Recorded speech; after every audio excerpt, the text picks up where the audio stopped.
So my organization, the Sanitation Foundation, teams up with the Donate NYC program at DSNY to host a week of events to promote sustainable fashion every year. It's sort of a reaction to New York's Fashion Week, as you understand by the name.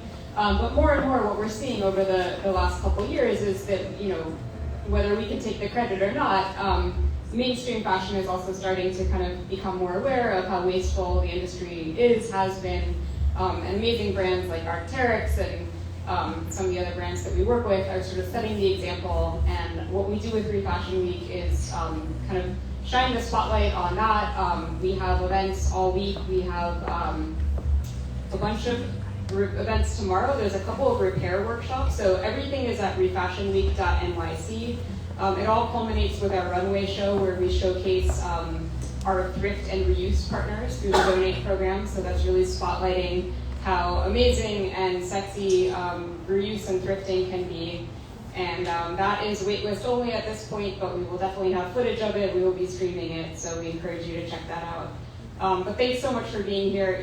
Our mission is really to advance the city's zero waste goals, and we do it through partnerships with brands, with community organizations, and really, bringing New Yorkers in as partners to the sanitation workers, and all city government that's, trying to do our best to make the city more sustainable. So we really count on you guys, and thank you for being partners and, ambassadors of this important mission. So have a great night.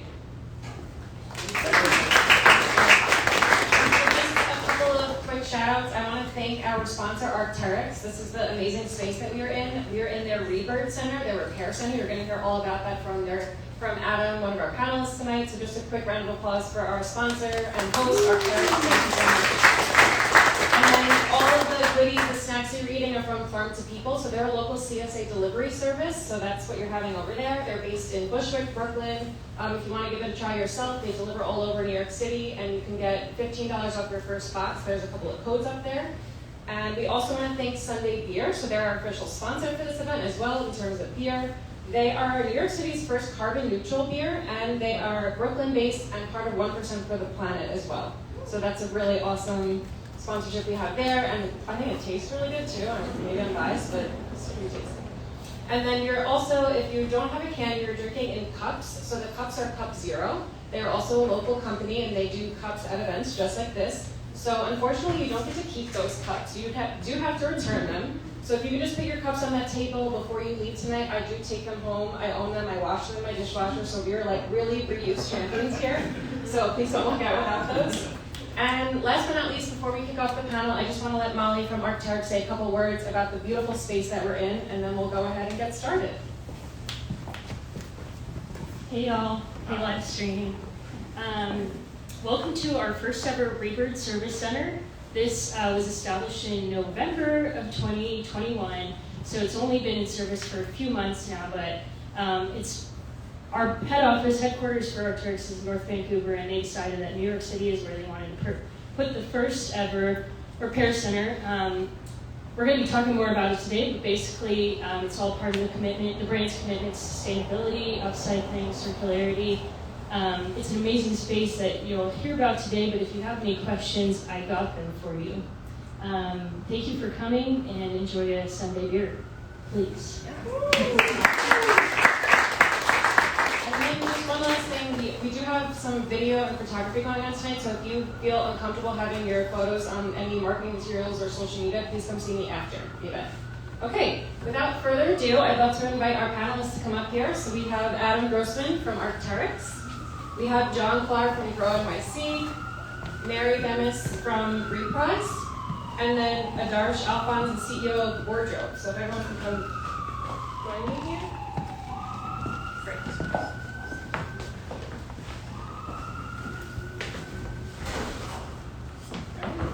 Welcome everyone. Thanks for being here. All right, I would love to just start with some introductions. If you could all just tell us a couple things about yourself, what brought you into the sustainability world, like a 2-minute boilerplate about your company and yourself, and I'll start with you, Adarsh. Thank you. Honored to be here. My name is Adarsh. I'm co-founder of Wardrobe. My co-founders are there, the red hat. Sorry, I'm getting RSVP. You're one. So team is standing. Wardrobe is a peer-to-peer fashion rental platform. It's something that is very intuitive, which is, it's kind of like clothing swaps. So I get to borrow your stuff and you get to borrow mine, except we make it possible, to anyone in the United States. We have thousands of users, and really do whatever we want. That's what we believe in. We don't need to do manufacturing. And we put the clothes up, so somebody else can wear it. You pay for it. So it's kind of like an fashion. I've been 2.5 years now. My background is in social impact. Previously, I was founder of a nonprofit in the arts education space, where we built art schools for kids, particularly young kids. So that's my background. Good evening, everybody. Let's see, that's good. My name is John Klar. I work for GrowNYC. We're a nonprofit, best known for the green markets all over the city. Our zero waste programs, we are funded where I work at Farm Sanitation. Our office has been in existence since 2007, and I currently manage the Stop and Swap program, which is a program where we bring these events to every community district in the city. There's 59. We're currently at 28. Hopefully by the end of the weekend, we'll have 30 of them. And we have about 50 scheduled for the, so far for the, from beginning of the fiscal year. So till the end of June, about 50 scheduled right now. We're hoping to get to 59. But me personally, I came to this from, back in undergraduate, I went to environmental studies, very interesting university called the Audubon Expedition Institute, consensus-driven, the whole thing. It's funny, my first job in the city was working for Earth Pledge, which is an organization that's no longer here, but one of their programs that I was not really that involved in was Future Fashion, which was a program where they worked with lots of large clothing brands and had a fashion show with sustainable fabrics, and this was in 2003, 2004, so that was kind of at the forefront of some of what's happening nowadays. So it all comes full circle. Yeah, a little bit. But we'll talk more about swap. Hi everyone, my name is Mary and I'm the founder of Reprise, which is a line of plant-based activewear. I've had the company for 4 years. On last Monday was our 4-year celebration of 4 years in business. I didn't have a background in fashion or sustainability prior to those 4 years. I was working in investment banking, and also have a background in advertising. We connected about that, but started to learn about how much of my clothing, sort of what was going into my clothing, how much of it was plastic-based. Went down a whole rabbit hole and really wanted to, find better materials, more natural materials, thinking about clothing as skincare, and started the brand really as a platform for education and better materials. Hello everybody, I'm Adam. I'm with Arc'teryx. I was formerly the general manager of this space here. I helped open our first Rebirth Center here at University with the rest of our fantastic team. So I've been in the past few months helping to tweak all of our processes in our repair center here. I've been with Arc'teryx coming on 6 years now, and I'm currently an educator, trainer who's going to help bring this sort of space to the rest of our fleet in North America. So yeah, I'm excited to be here. Welcome to Arc'teryx. Cool. And I'm going to send it back to you, Adam. I'm going to start with you. So yeah, I'd love for you to just dig in a little bit more into some of the sustainability initiatives that Arc'teryx is working on, and then if you could take a full approach, like cradle to cradle, so talking about sourcing, manufacturing, as well as end of life, kind of what that encompasses. Thank you. What a great question, and there's so much to talk about. As this group knows, there's a lot that goes into sustainable manufacturing and fashion. Everything from design to manufacturing to the way things are sold, the way that they're repaired and cared for, and hopefully put back in use. I just want to ground this answer in the idea that Arc'teryx is a design company. A lot of people think of us as an outdoor apparel brand, but really we're a design-focused company that makes tools that enable people to get into the mountains or get into harsh environments, wherever that is. So that design has always been our focus, and a lot of the ways that we approach sustainability is through a design lens. So I guess I'll start with these jackets we see here. This is a new program that Arc'teryx jumped into about 2 or 3 years ago. This is used gear. So talking about cradle to cradle and keeping things in circularity. All the pieces you see on the walls here have been used, brought back to Arc'teryx, and have been in some cases repaired and put back on the shelf for sale. So obviously stopping that cradle to grave cycle where things are just thrown directly into a landfill. All of these jackets have a second life, which is fantastic. Especially since Arc'teryx, we build tools that are really, really durable. So sometimes it's a really small piece that needs to be repaired that can keep this jacket going another 10, 15 years. Let's see, what else are we doing? We're doing so many exciting things. These jackets that are tucked into the back here.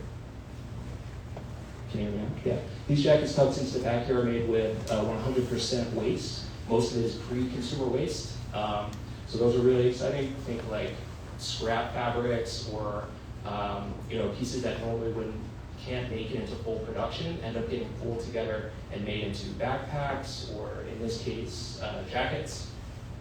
And then, of course, like the center that we're sitting in here, a huge way that Arc'teryx is approaching sustainability is at the intersection where people make their purchases or where they come back and say, hey, there's something wrong with this item, can you guys help me out? So this is our answer to that. So people who are out there adventuring, they're skiing, they're hiking, they're climbing, they have these tools that have served them a long time, and maybe there's a little issue with the zipper or it needs a patch. Since we opened in November, we've helped about 5,000 jackets stay in circulation, which is really great, just with this small center here. And to bring it back, I guess, to manufacturing, now that we have these repair centers popping up across North America, what our designers are doing is designing for repair. So there are certain materials that once they make it in the door here, might not be able to be repaired for whatever reason, for a variety of reasons, but essentially the jacket or the backpack ends up being totaled. So what we're doing is being really conscious on the design side upstream with what materials are we going to use, how are we going to construct it, and our in-store teams in our repair center is going to be able to repair it and keep that item in use. So that's sort of broad strokes, some of the things that we're working on. Yeah, fantastic. You guys are doing great with the mic. Thank you. Okay, so John, I want to kick it to you. And just if you can go into a little bit more detail about exactly what a stop and swap is. Stop and swap. Shop and swap? Stop and swap, okay. Just want to make sure. I think that there's so many resources that the city provides that a lot of people just don't know exist, so I'm excited to hear more about that. Yeah, recently I saw a social media post. Somebody said, "Oh, wouldn't it be great if we had once a month everybody swap stuff on the street?" And wouldn't it be great if the city had a program like that? And I had to respond and say, "We do have one. We're just not doing a good job getting the word out." So that's where we're going to ask everybody to learn about the program and to let your friends know about the Stop and Swap program. We started it back in when our office started in 2007, 2008, as a way, our office was originally called the Office of Recycling Outreach and Education. Not the best name, but it was created to, in a grassroots way, educate New York City residents about waste and waste reduction and reuse. We worked in every district. We tried to work in every district, but one way to engage people we thought was to do swaps, kind of follow a free cycle model. We couldn't call them free meets, so we came up with the Stop and Swap name. The basic gist, probably a lot of you have seen these. People drop off anything from books, housewares, lots of clothing. That's the majority of what we get is clothing. We use volunteers to sort everything, weigh everything by category, and then put them out in an event space, hang them up, whatever. At the end of the day, we collect everything, weigh it, and that's really been interesting, a new part of our program this year, because we've been doing these swaps for many years, but we lost our funding during COVID, and it came back this fiscal year, which started in July, and we had our first swap again in November, and we have we have 10 to 15 volunteers. The events range from maybe 50 people to 600 people throughout a 3-hour event. It really varies neighborhood by neighborhood. But we want to bring these to every district and every neighborhood so people can, plan on this every year. And not only plan on it for our events, but we have a do-it-yourself guide that we created years ago because we want people to do their own swaps because there's only so much one program can do. And there are lots of great small community-based swap programs going on that Bed-Stuy, there's lots happening, and we just want to encourage people to do this because there's way too much for one group or one person to do anything. All right, Mary, I'm going to go back to you. We spoke on the phone, and you had a really inspiring story. So I want you to share that, and just particularly what motivated you to start Reprise and how you got involved in it. Just curious to hear about the transition from investment banking and advertising into sustainable fashion. Thank you. So I was working this banking job, and I was working really late hours, and I just realized what I had moved to New York for, what I thought I wanted, and I felt really unfulfilled and sort of ungratified with the work I was doing. And so I decided to quit and kind of revisit what my values were and what things I was interested in. And I grew up in a very environmentally minded household. I was the kid that went around and turned off all the lights at night and things like that. So I knew I was really interested in sustainability. And it was this moment that I was going through my closet, and I was trying to sell a lot of stuff on Poshmark, so keeping it secondhand. And I was hoping I was selling a bunch of stuff that was really valuable, like some cashmere sweaters, and it was all polyester. I was trying to be really detailed in the description of what I was listing, and I didn't know anything about fashion. I had no idea what polyester was, but I was confused. It felt like a comfortable sweater and a legging and a sock, like a wool you can feel and you're familiar with. And so I just Googled what is polyester, and it came up that it was essentially plastic, and that really opened my eyes to, I have no idea what's in my closet. And I sort of felt like, as we're all really looking at the ingredients in our foods, and we're eating a lot cleaner, and personal care products, we all know the ingredients in a lot of our skincare now, something we probably never thought we would know. We don't really know what we're putting on our bodies, and fashion is, sort of has that same intimate relationship with our skin. So I sort of felt like, more people need to know about this. And so I first was just like, let me change my shopping habits and see if I can find stuff that's more natural based. And it was really difficult. And this was like 6 or 7 years ago. And so I decided, if it doesn't exist, maybe I need to learn a bit more. And so I watched a bunch of documentaries, all of the classic, The True Cost, all of them. And I started to go to night class. I took a job in advertising to pay my rent bills. And FIT was across the street, and they had a sustainable design entrepreneurs program. And so I started taking night classes to toy with this idea I had for a plant-based clothing line. And from there, you meet the professors. They were all people who work in the industry in New York. So they had, someone who had a fabric library, someone who was working with the manufacturers, and I worked with a local manufacturer in the Bronx. And it kind of just started to come together from there. I learned about, we work with Tencel primarily, so our materials are all 93% Tencel with a small bit of spandex, which hopefully someday I'll learn, find a plant-based spandex alternative. They're starting to look into that. And organic cotton, we just released some organic cotton goods as well. But yeah, it just kind of put it together, all local manufacturers, and then went from there. It's been 4 years in business, launched with a Kickstarter, but I'm really passionate about the material innovation and looking into other ways of, there's some really cool ones like apple leather now, cactus leather, and just really cool. Hemp is a great one as well. Other ways of just kind of educating about what goes into our clothing.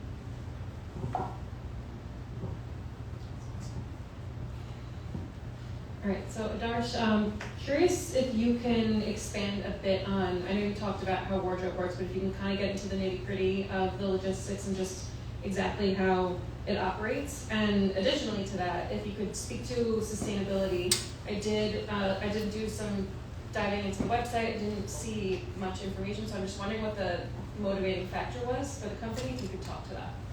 Yeah, sure. By the way, all of your stuff is really cool.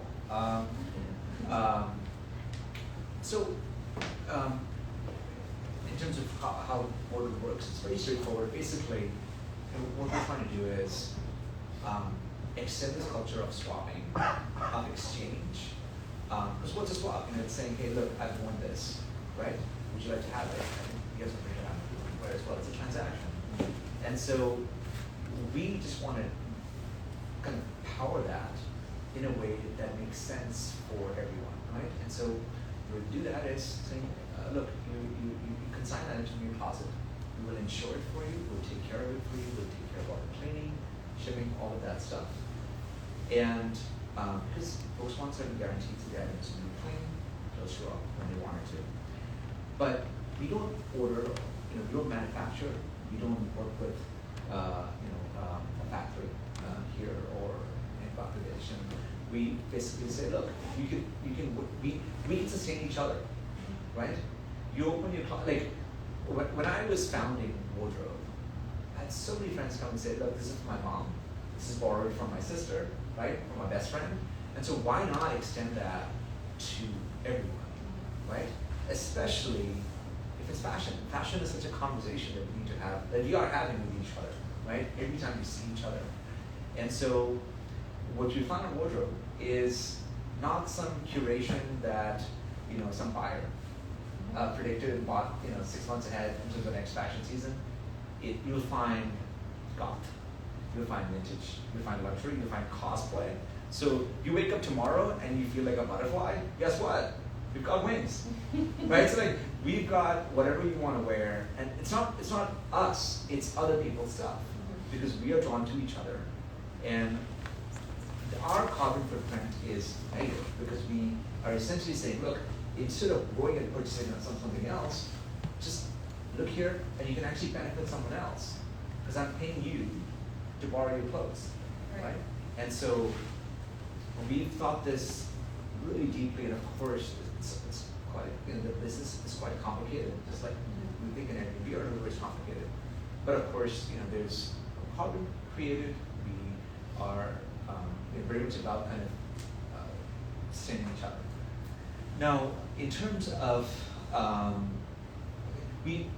when we actually launched November 2019, unbeknownst, of course, what happened 3 months later, 4 months later, and we had a lot of messaging around sustainability, and of course we did a lot of stuff with BLM and all that.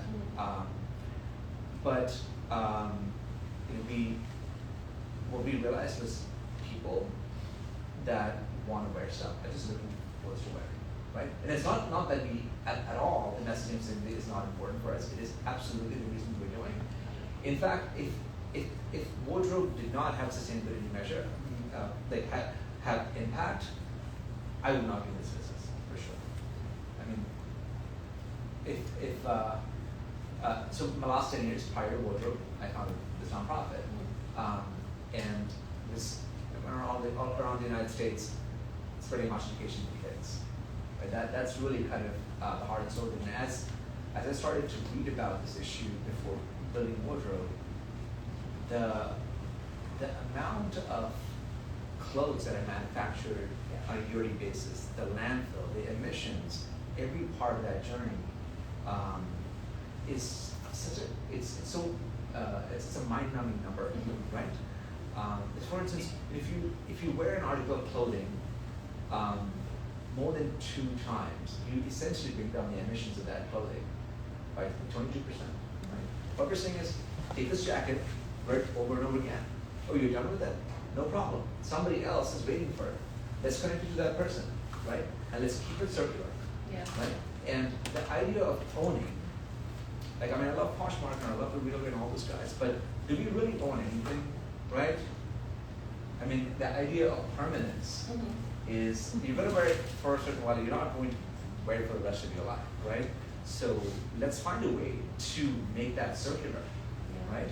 And we owe it to ourselves to find a way to make it circular. And so our quest has been like, who is out there who wants this dress?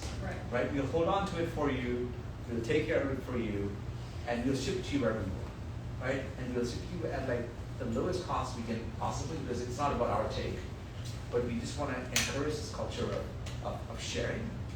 And actually we're just piloting this program called Swap, which is, so I used to come to all these swap parties and my friends would have these little things in the living room, right?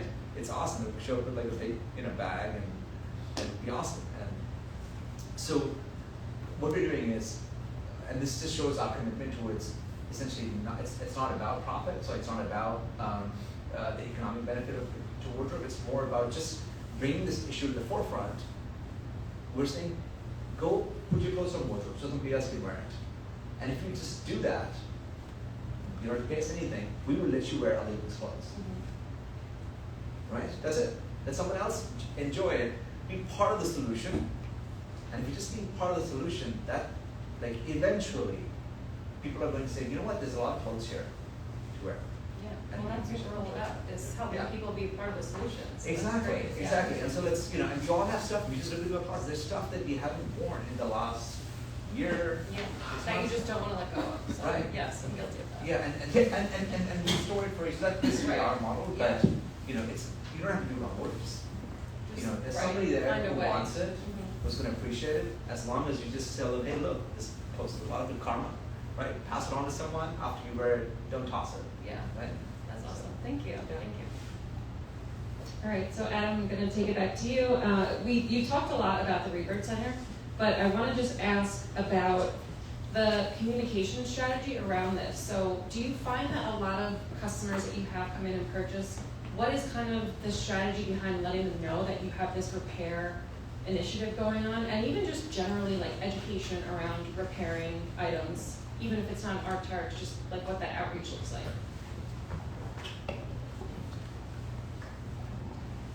That's such a great question. What we realized is that we have not been successful in communicating this. 70% of people who walk into this space here were referred to by a friend, or they just stumbled in, or someone at a different shop told them, hey, come over here. We have not been screaming from the mountaintops, hey, we have a repair center. A lot of that is because this has been a beta test for us so far. We rolled this out in New York. We hope to, or we will be rolling this out soon across North America.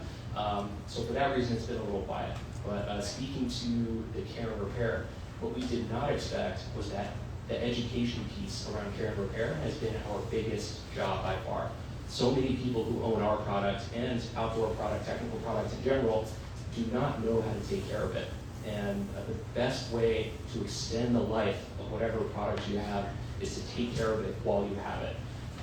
So a lot of what we do is talk to people about, do you know how to take care of your products? And if not, let's walk you through the steps. We offer a wash and dry service here. So if you have a Gore-Tex jacket, for example, or a down jacket, and you're like, ooh, it scares me, I don't know how to wash it, I can't send it to my dry cleaner, like, what should I do? Bring it in, we'll tell you how to do it, or we can do it for you. So the care and repair piece is a huge part of what we do here. Also, leading into that, that repair bar, so we've had 5,000 jackets come in since November, and 80% of those we've been able to fix on the spot with very little or no raw version material added. So a lot of that is just a tiny zipper repair, or maybe we need to put a patch on a jacket that was maybe seemingly unusable, we're able to give it new life. So I guess to answer your question about the communication, it's been very quiet. Y'all are in on the secret, but there's going to be a lot more to come for sure. Yeah, I can't talk about specifically where we're going to open our next Rebirth centers, Boulder, Colorado, but there are more in the works for sure. So we're already giving some homework for you guys today. So we have spread the word about the Stop and Swaps. Also spread the word about the Rebirth Center. So just take notes. We'll have more, I'm sure. So John, back to you. I wonder if you could talk about, I'm sure there's some inventory left over from these swaps. Like, how exactly are you managing all the inventory? And then secondary part of this question is there a particular strategy behind the locations? I know you said you were trying to get into all the community boards, but even beyond that, like just where exactly you know that, is there more of a need for these type of swaps in those particular locations? So yeah, that's a lot. Sorry.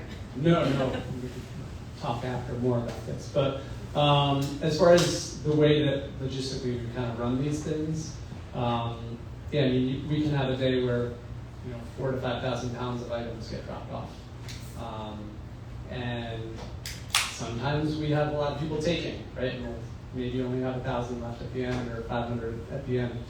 But that's what it comes down to with swaps: is what do you do with the stuff at the end? Because these swaps aren't a, hey, I've got this, can I have that? It's whatever gets put out, whoever comes can take you don't have to bring something to take something. So a lot of people will just unload their whole house onto us, and that's fun. But at the end, so that's one of the things this year specifically. In the past, we had worked with junk luggers. Before that, we had just dropped off with thrift shops, Goodwill, Salvation Army. This fiscal year, we're working a lot closer with Department of Sanitation, with Donate NYC, and our partner at Donate NYC is kind of setting up the relationships with Goodwill. Goodwill has been picking up from a good amount. Salvation Army is maybe going to get involved, but one of the exciting things is really working with small community-based kind of relief organizations, especially that have kind of formed since COVID, and that's kind of been a shift in the Stop and Swap program, where before it was, it started as waste reduction and reuse, and we started to notice over the years that it was, providing a service to those in a lot of these districts that we work in. But some of these smaller organizations, whether it's homeless relief or just it runs the gamut really. Churches will come at the end of the day and take certain items if they've let us know. As far as where we site these locations, I mean they're anywhere from a park to we try to get in high traffic areas where people are going to come, because we can do a great job of getting the word out. But if somebody just stumbles by and isn't bringing anything, but they say, "Oh my gosh, they got 4 kids with them, and there's all this kids clothing." Yeah, those are the and one of the best things about Stop and Swaps is really trying to keep items kind of speaking to that item, that point of keeping stuff within the community, really hyper locally, keeping it within the community. And when you're at a swap and you bring a bunch of your stuff and you're looking around, maybe you find a book or something, and you see somebody leave with your stuff, it just feels, it just feels good. That it's going to somebody who might need it, but also that it's not going to waste, or it's not getting shipped to, a textile recycling facility, or, staying in this form. So yeah. Yes. I've actually become like the friend that people just give their clothes to now, because they know that I won't let it go to landfill. They're like, well, I know you'll find a place to donate it, so I just kind of inherited that job, which, I'm happy to have it. It's like the box of batteries under my desk. Yes. Yes. It's good to have that friend, right? Everybody at my office. You're the guy, okay, so you can relate.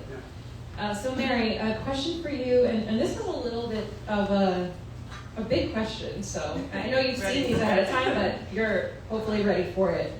A lot of what we hear in the sustainability space and the zero waste space is that items are expensive. And there's a lot of reasons for that. Obviously, we hope that sustainable items and materials, the price will go down as demand goes up, and as sustainability and just climate change comes to the forefront and continues to.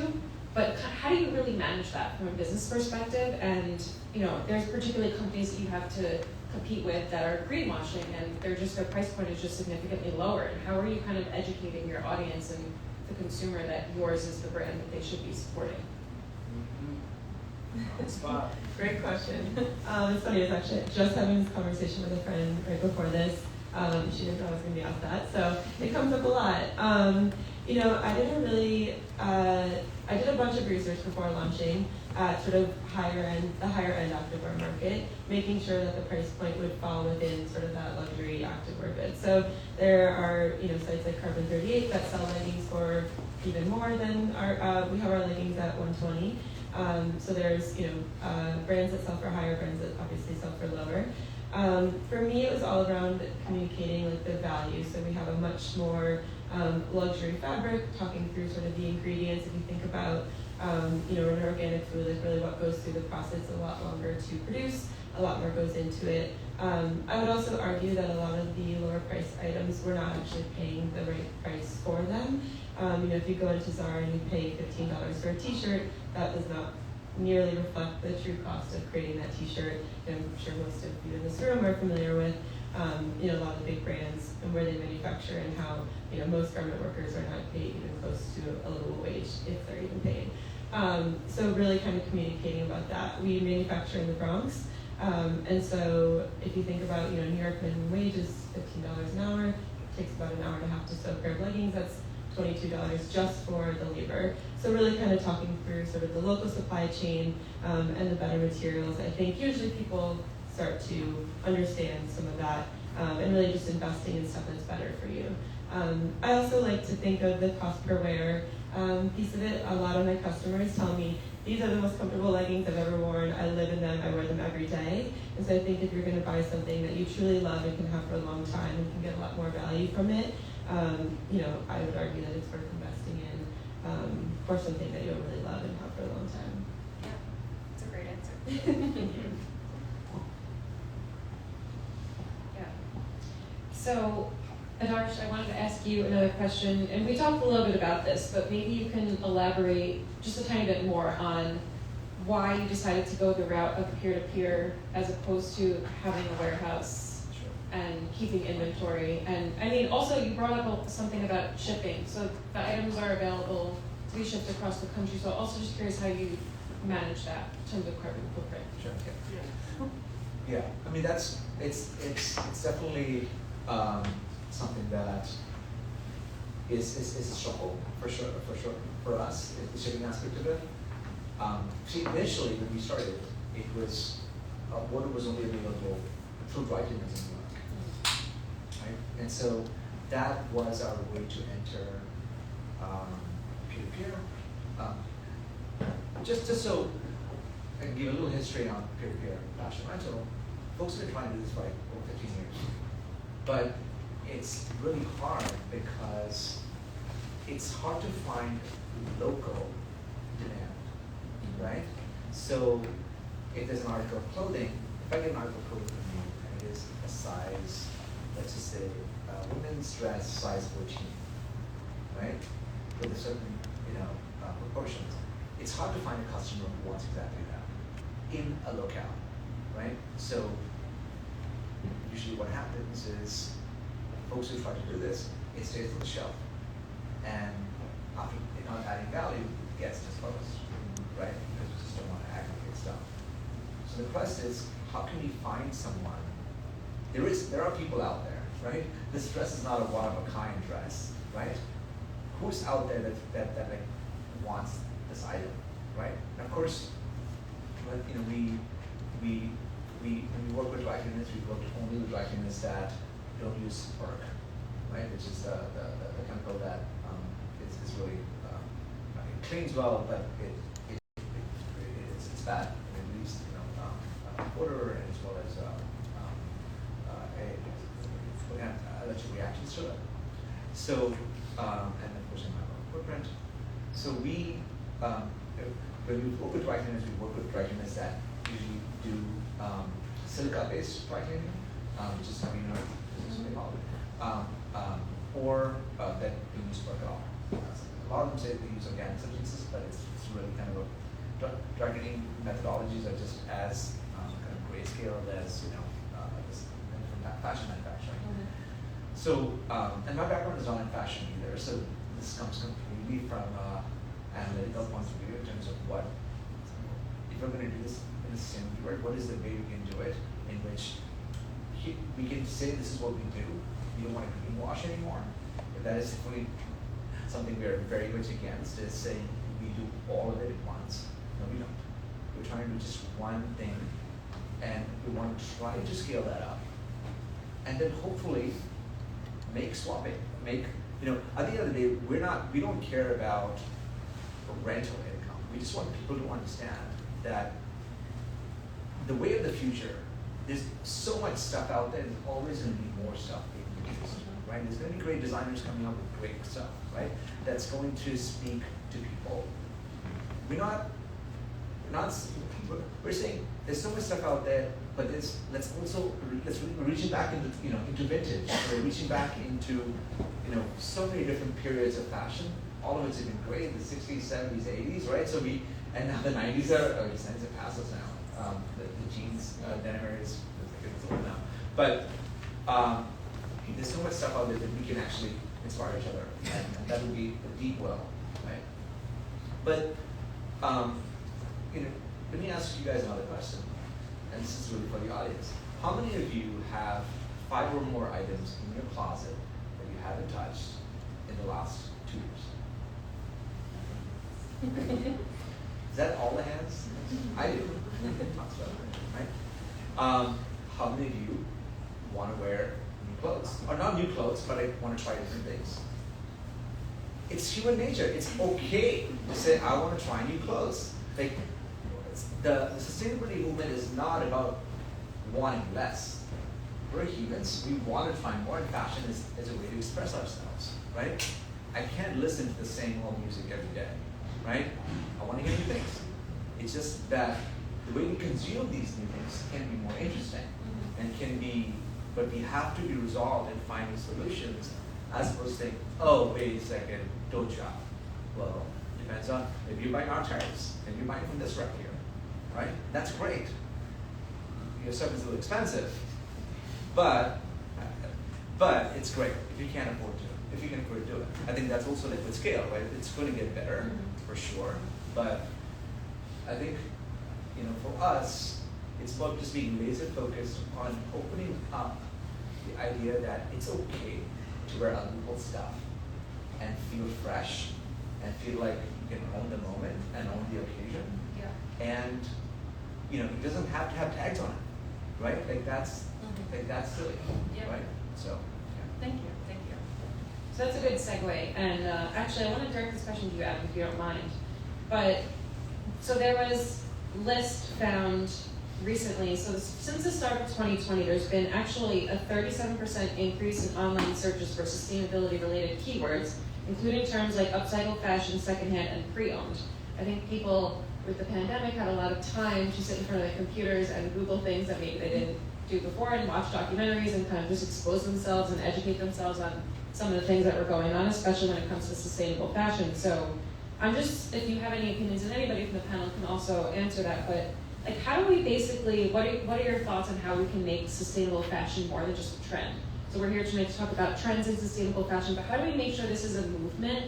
And we've kind of talked about this a lot tonight about accessibility and just price point, and this is a bit of a loaded question, but like, what are the ways that we can make sustainable fashion more accessible to just a common consumer?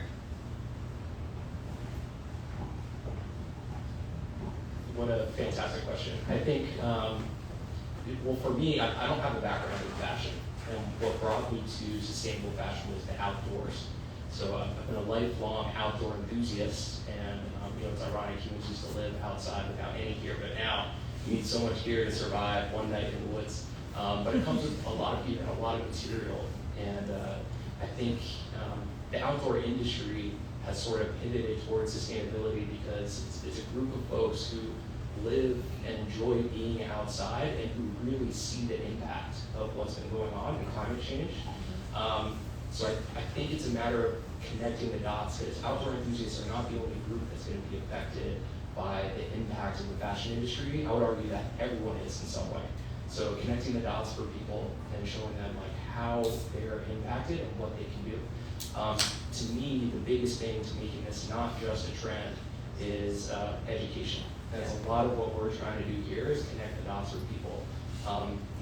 We have a row of jackets up on top there. A lot of those are from the 90s and early 2000s. And some of them are in fantastic shape. You could take it up to Denali today. Some of them are in bad shape. And the big difference was how people cared for those garments. So did they wash them regularly? Did they have the tools or the knowledge necessary to take care of it and make it last?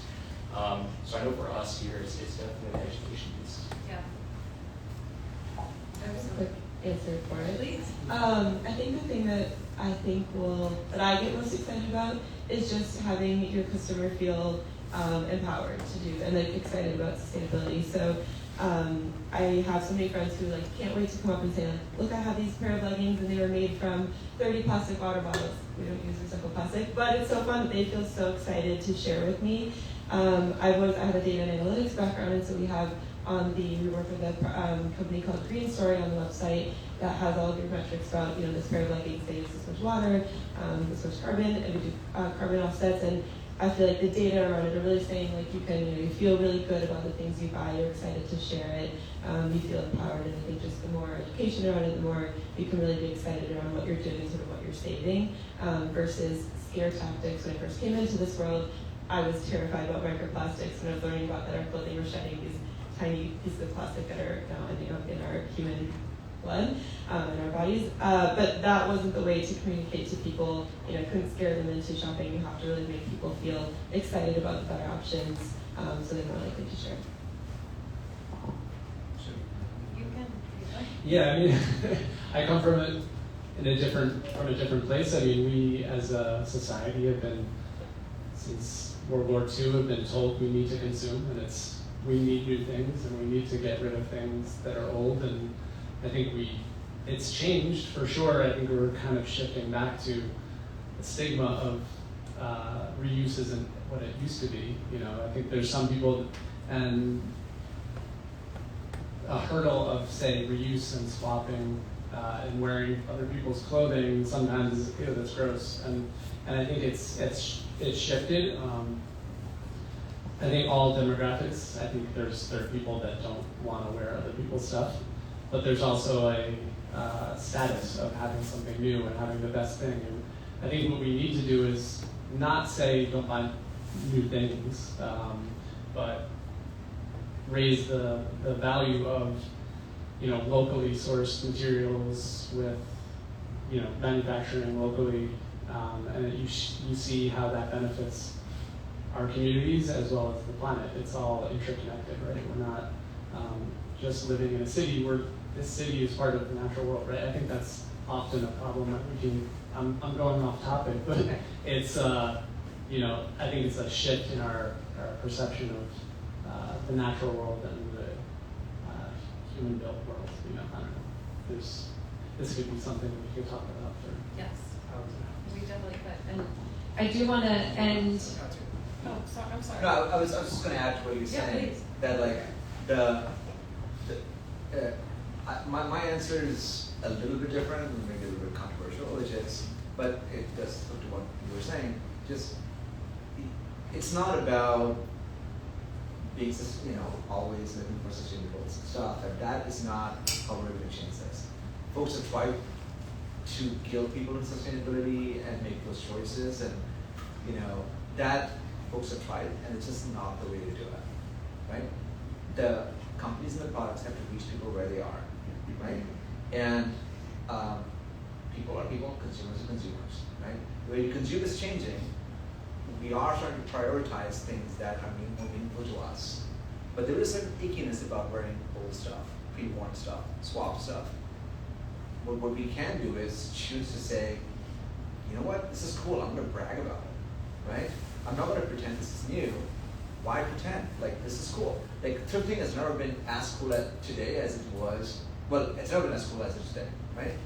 But it was started 30 years ago by moms, right? It was the uncoolest thing ever to find clothes for their kids and stay within budget because their kids would outgrow it, etc.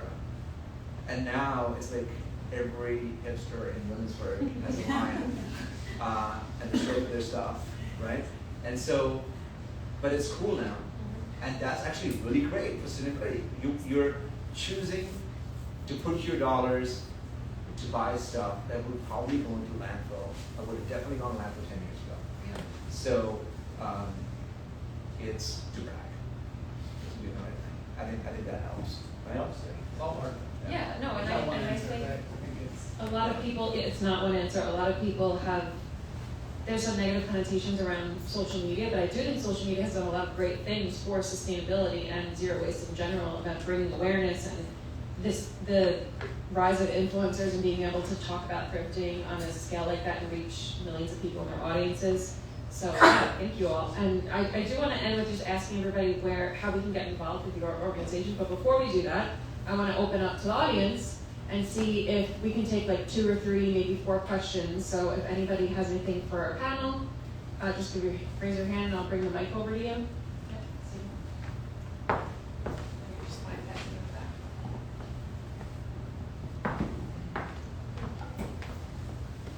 So for people who have the time to spend outdoors and people who have the money and accessibility to all the equipment are usually older and they do have, like, outdoors equipment is pretty expensive. A large portion of the people who are really interested in thrifting and sustainability are Gen Z, and I'm curious what you guys are doing to sort of harness that opportunity and to make these sustainable items, you kind of mentioned this earlier, but more accessible, because that's how personally, that's how we're going to turn sustainability into a real thing instead of just a trend.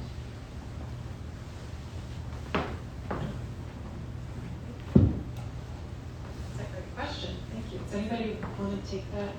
Or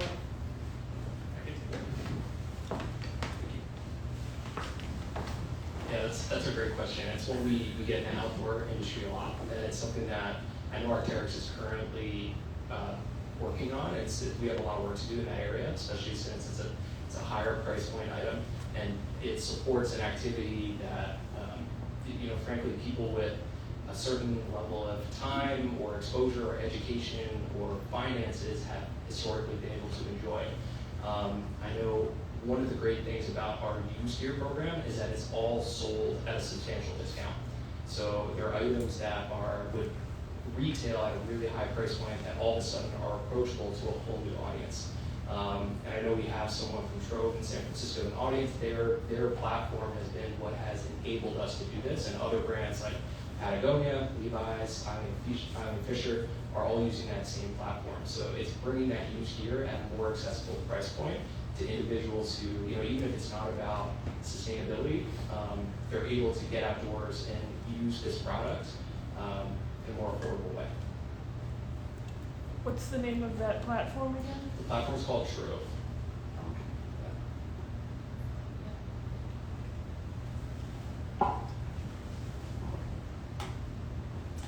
Yeah, no, I also think just what we're talking about today, like taking advantage of swaps, taking advantage of a platform like Wardrobe, a place like Poshmark or ThredUp, and being able to get things secondhand, I think is really the way that we make things accessible. So I think it's a fantastic question, and to be honest, I think there are a lot of brands that will admit that they have a lot of work to do in that area. So I think it's something that it's right now, it's still a little bit of a struggle point. So I don't think there's like a perfect answer, but thank you for asking. Anybody else have any questions for? Thank you. So going off of that point, in December, there was the news that came out with Shein, appointing an ESG director. So I'm just kind of wondering, just along the same accessibility point, what you guys think about companies like that have been from the start probably the main players of what is wrong with the fashion industry.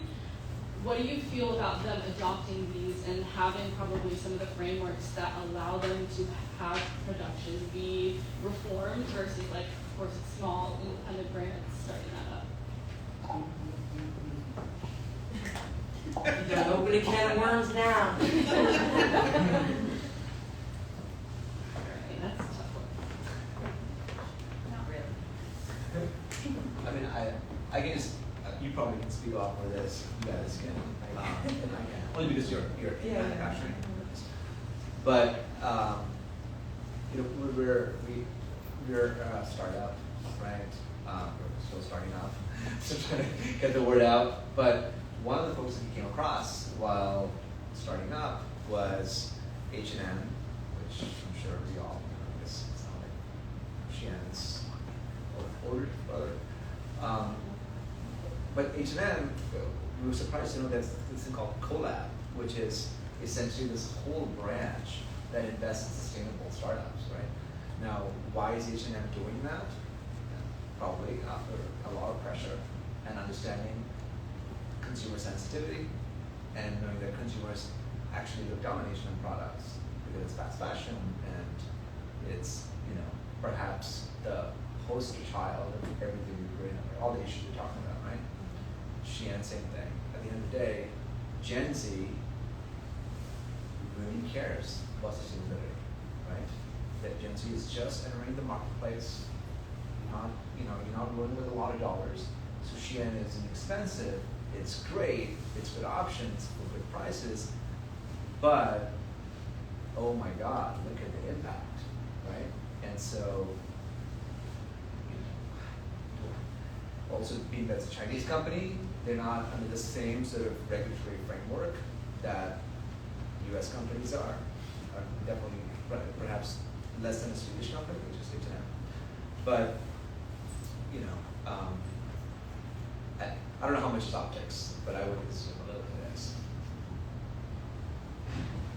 Yeah, I can speak a little bit to this. I think I've always had an issue more with the company's business model. So Shein, H&M, all the fast fashion brands, they rely on, quick, huge quantity of sales. So for them, even for H&M has their conscious collection, yet they still make most of their money on being able to turn over many, many products, on a weekly basis. So, and oftentimes their conscious collection is also at a higher price point, which, we talk about materials, but it's often to stuff that's I don't know, I've looked at it and I probably wouldn't wear this. It's usually more formal, it's not your everyday stuff. Maybe they changed it, I haven't looked at it recently, but it's often stuff that I'm not even sure people are also really interested in buying. So I don't know how much of it they actually sell, but so to me it feels like more of an optics thing. They say it, they do this, but I don't know that it's actually changing people's behaviors. It's something to point at, but I don't think it's actually doing much. So I have not looked into Shein's ESG, is a director of ESG, so I'll definitely have to do some research, but I think the bigger issue is these companies, their business model, and really, the fast fashion issue. I'd be much more excited if they introduce sort of a,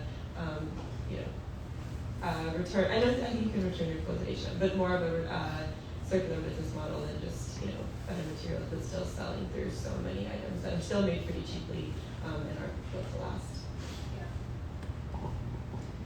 Yeah, I do think that a big part of that is definitely greenwashing, and do I think there's going to be a major shift coming from the company? No, I don't, but is it probably at least a good sign that they are trying to at least make a difference? Yes, but I think there's two things here. A lot of it is education and public pressure. So unfortunately, I just feel like the average consumer just doesn't realize the negative impact that a company like Shein or H&M has. I feel like a lot of friends that I have that know what I do just don't know, and they just don't have the education and they don't realize what's happening until somebody tells them. So I think unfortunately it's on people like us to spread the word and tell our friends, and I also think it's on us to create that pressure for companies to actually make these changes, because we're not going to shop from them if they don't. Another thing is, I think this is also just a great way to kind of plug getting involved in some activism. So I don't think it doesn't mean that you have to be, in DC on Capitol Hill kind of lobbying and doing all these crazy things, but signing petitions, getting involved in local community groups, getting involved with bills like EPR, extended producer responsibility, which is putting the onus back onto these corporations. There's tons of groups and organizations and nonprofits that are doing all this work, and all you need to do is put your signature on it or call your local representative.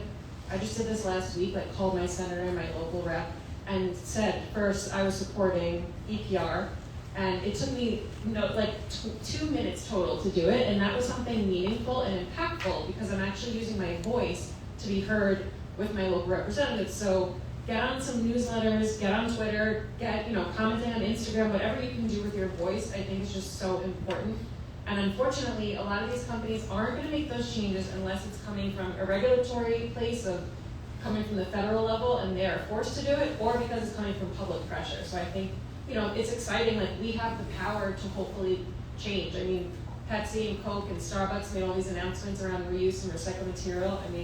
Obviously you're kind of cautiously optimistic there. I don't know if how it's going to go, but at least they're trying, and most of that came from public pressure and organizations that are rallying to do that. So yeah, that's why I thank all of you for being here to educate yourselves and spread the word. So I think one more question, and I just want to let the panelists share how you can get involved with them, but anybody else want to ask anything? Hi, my question is about transparency and metrics. private corporations don't necessarily publish their numbers, or in the case of Arc'teryx, these fibers are technical fibers. What's the not only the carbon footprint, but the chemical footprint in producing the garment and the amount of water that's being used. So I'm very grateful, because it sounds like you folks at GrowNYC are doing metrics, and your platform probably is not so hard to do. But how do we, the public, get to see these numbers, to really see what you're doing that is positive and where you need to make more changes? Yeah, that's a great question. I think a lot of it does also come down to the same answer I'm going to say, is just asking the companies. I mean, sending an email or asking in a public forum. It's sometimes if you do put them on blast like that in a public place, you will get a response, but I want the panel share their answers as well. I'll just go quickly. For me, that was a big one. So, like I said, I have a data and analytics background. So for me, just saying I was a sustainable fashion brand wasn't going to cut it. I needed to show exactly what. So materials is one way I can prove and show these are the materials that we use. This is why they're better. Tencel uses less water than cotton. There's all that backstory. But I partner with this company called Green Story. I mentioned that before. They'll do a full life cycle assessment of your garment. So I told them, exactly where all my raw materials were coming from, where I manufacture them. They do the full analysis and can say, compared to your typical polyester leggings, here's how much, emissions and water and energy that you save by doing this. So then we have every single product is labeled, and on the homepage, and our total brand's impact is there. So that was really important for me. We also now purchase carbon offsets, so for any of the shipping and for that impact of the product, that's included in the price as well. And then there was one more thing I was going to mention, but I'm blanking on it, so I'll pass it over. Happy to pass it back. Okay. So definitely a fantastic question. One thing I really appreciate about Arc'teryx, and I've worked with a couple of different outdoor brands now, is that there's this inclination to under-promise and over-deliver. So we're not extremely vocal about our sustainability initiatives yet, but there's a ton of information on our website that ties into how to follow us and what we're doing specifically about our sustainability initiatives. And that goes beyond specifically material choice, because you're right, there's a lot of synthetic fibers right here on this rack and in this whole store. And the reality is that it's a big carbon footprint to create these, and we realize that as a company. It's some of the most effective things you can use as a tool to keep you safe in harsh environments, but not hyper sustainable. So the best thing we can do is try to keep these things in circulation. And that's where we really made our pivot and our focus, in addition to all the things we're doing upstream. There's another point I wanted to make. Beyond material choice, transparency about manufacturing. I think this is a huge, huge gap for the industry and the public as a whole. So many people don't understand where their clothes come from. I'm sure a lot of people in this room do. But that's another thing. All of these graphics, as you entered the spacing tonight, those are pictures of our factories. And Arc'teryx is very transparent about how we create our clothing, where it's made, who's involved in the process. So I encourage you to take a look at our website, and also follow us at Arc'teryx New York. If you enjoyed this event, if you want to come back and see some of the other things we do in the space, please follow us there. Thank you. Go ahead. Just quickly on our metrics, I mean, we've been waiting for years, but this is the first year that we're working with Sanitation and Donate NYC on really putting a number on the carbon offset. It's not perfect because the range of materials you can't really specify, but we do our best. And we have a one-pager that they made kind of an infographic for November and December. We'll see what the rest of the year looks like. But that's one of the exciting things that change. We don't have our miles driven with our rental vans and all that. We should probably try to incorporate that because we do things. Yeah, and just tell me how they can get. Oh yeah, GrowNYC.org/swap is where all of our swaps are listed. One of the big things, so on that page you can volunteer with us. We have a monthly volunteer orientation, not only for our swaps, but we always need volunteers at our compost drop-offs. We have 50 or 52 food scrap drop-offs around the city, also funded by the Toronto Sanitation. Our green market program needs volunteers. Our gardening program needs volunteers. We're also, as Zero Waste, in the process of trying to be refunded by the city. So if you support the zero waste work that we do, GrowNYC.org/petition. We're just trying to let City Council and the Mayor know that our work is valued and folks want to see us around for years to come. So. Thanks. Just usually on Instagram at Reprise Activewear or repriseactivewear.com. Well, one thing I thought I'd mention is we don't accept fast fashion on wardrobe because it's just that's such a small spot, right? So you can't really wear it over and over again. We're all tech and analytics folks, so getting to the bottom of the data is pretty straightforward for us, and happy to share whatever transparency anyone needs. It's kind of our bread and butter. If you don't know what your clothes are made of, as long as it's not fast fashion and you're not wearing it for a little while, feel free to consign it to wardrobe. And the best part about that is you're not giving it away. You can wear it back if you want, right? It's just think of it as a storage space that you actually earn money from. It's crazy. Think of Manhattan mini storage, right? So yeah. What's the website and then? It's joinwardrobe.com. Joinwardrobe.com. You'll see hundreds of people on there, just literally telling you as you open the website or app, it's on the App Store as well, saying, here, take my stuff, wear it, rock it, you're gonna kill it, and you know. I was browsing last night actually. Oh, cool. Yeah. You should, I think actually somebody from your team borrowed it. Is it Anne? Oh, Anne, yeah. Yeah. Let's go see it She couldn't be here tonight. Okay. She had another event. Oh, cool. Yeah, Anne's on Yeah, there you go. Sanitation Yeah. Foundation. That's great. Yeah. And then we are at Zero Waste NYC Workshop on Instagram, at Sanitation Foundation on Instagram and all the other channels. We will be right here back in this space in May, on May 5th, I believe. Sorry, I should know the date of the next workshop, but I will follow up with that. But we will be here again in the Repair Center. Thank you guys so much for being here tonight. Just a quick round of applause for our panel.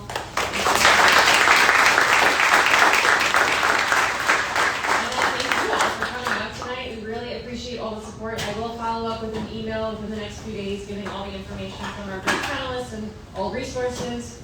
I really want to welcome you guys to stay for 20, 30 minutes. There's still some snacks, there's still some drinks. We just want this to be a place where people can come together and socialize and talk zero waste. So we'll be here for a little while longer and we'll see you next month. Thank you for coming.